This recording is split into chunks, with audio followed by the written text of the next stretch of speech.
If you've just been told that you have inflammatory bowel disease or IBD, you're probably feeling overwhelmed, confused, and maybe even a little scared. That's completely normal. I just want you to know that you're not alone. And with the right information and support, things do get better. Hi, I'm Dr. Ryan Choi. I'm a Sydney-based gastroenterologist who specializes in conditions like Crohn's disease and ulcerative colitis, collectively termed inflammatory bowel disease. I've walked this journey with many patients over the years, and in this video, I hope you understand what IBD is, why it happens, and what we can do about it together. IBD stands for inflammatory bowel disease. That's basically a fancy way of saying your immune system is attacking your gut. Normally, your immune system protects you from bad germs. But in patients with inflammatory bowel disease, it gets confused and starts causing damage and inflammation inside your digestive tract. Inflammatory bowel disease are subdivided into two different disease types. First one is Crohn's disease. And Crohn's disease can affect anywhere along your digestive system from your mouth all the way down to your bottom. It usually causes patches of inflammation that can go deep into the bowel wall. The second subtype is ulcerative colitis. And ulcerative colitis only affects your large intestine, called colon. The inflammation usually starts at the end of the bowel or the rectum, and it moves progressively upward. And the inflammation is typically limited just only to the lining of the bowel wall. Think of Crohn's disease as like having random potholes on a road, which is deep and scattered, whereas ulcerative colitis is more like a long crack in the pavement, which is shallow but continuous. The truth is that we don't exactly know why it happens, but we do know that many different factors contribute towards development of inflammatory bowel disease. These include genetic factors. If you have someone in your family with Crohn's disease or ulcerative colitis, your risk of developing inflammatory bowel disease is significantly higher compared with those without someone in the family with inflammatory bowel disease. We do know from previous studies and observation that certain diets tend to contribute towards developing inflammatory bowel disease, although we're not 100% sure at this point. We know that smoking is bad for inflammatory bowel disease, especially in patients with Crohn's disease. So I tell my patients always try your best to quit smoking because the benefit that can be gained is enormous. Increasingly nowadays, we are beginning to understand more and more about what we call a gut microbiome. Gut microbiota is a fancy term for a huge population of bacteria that live in our bowel.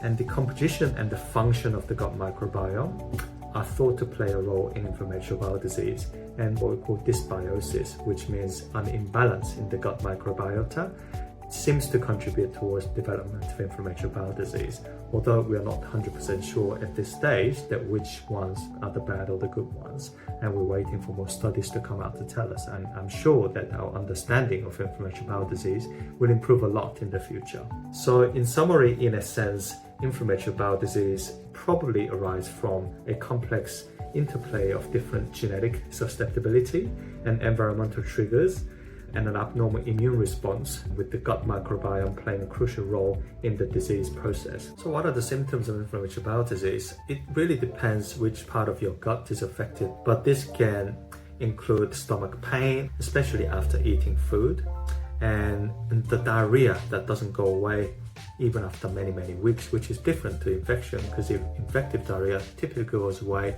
in a couple of days to weeks. And sometimes if your large bowel is affected by inflammatory bowel disease, you can pass some bleeding, which can be mixed with the diarrhea as well, which can be frightening. And you might be losing some weight, you feel tired all the time. Your general practitioner may tell you you have low iron in your body as well.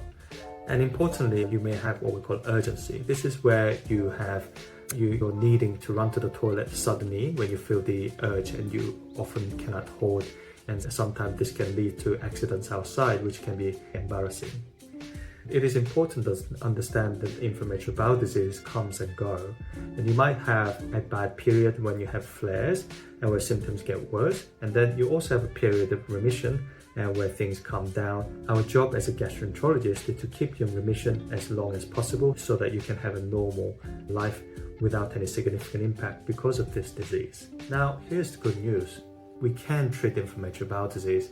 Although this is not completely curable, it is very possible and that you have the disease under control so that you have completely normal life. And vast majority of our patients do have normal lifestyle, and that's our goal of the treatment. The treatment goals are simple: calm the inflammation, control your symptoms, and help your gut heal to prevent any complications that may occur in the later stage. Some of the treatments can be medication tablet based, like mesalazine, or what we call 5-ASA, aminosalicylic acid, or immune suppressing medications such as azathioprine or methotrexate, including biological therapies such as infliximab, adalimumab, vedolizumab. We have so many different options now that block a specific part of your immune system, and you might get them as an injection or infusions, even oral tablet forms. Sometimes we do use steroids. You might have been given steroids before, and what we use steroid is basically to put out the fire and to calm the flare quickly so that we get back on control while the other medications start to kick in.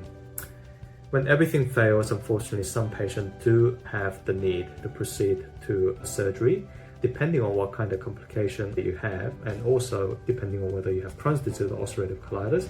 The type of surgery offered is basically different.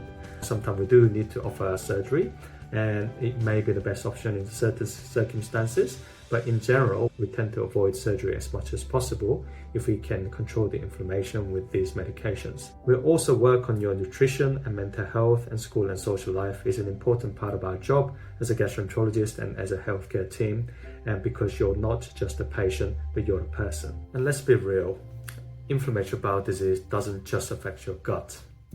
It can make you feel anxious and stressed out, really frustrated, or even embarrassed. You might worry about the school, friends, eating out, your job, and travel, and that's okay, and that's completely normal, and what you're feeling is entirely valid. And you don't have to figure it all out on your own. So please talk to us, my fellow gastroenterologists, and all the allied health professionals, and we have many patients with inflammatory bowel disease like you. We encourage you to talk to the psychologists and counselors and support groups. It makes a huge amount of difference. And we know from the previous studies that controlling the anxiety and depression definitely improve the outcome for patients with inflammatory bowel disease. So you're certainly allowed to ask for help. Please do not be embarrassed to ask for help about the mental health, because they are key issues and it's so important. So here are the key factors I want you to remember about inflammatory bowel disease. The first thing is that inflammatory bowel disease is not your fault, so please don't blame yourself.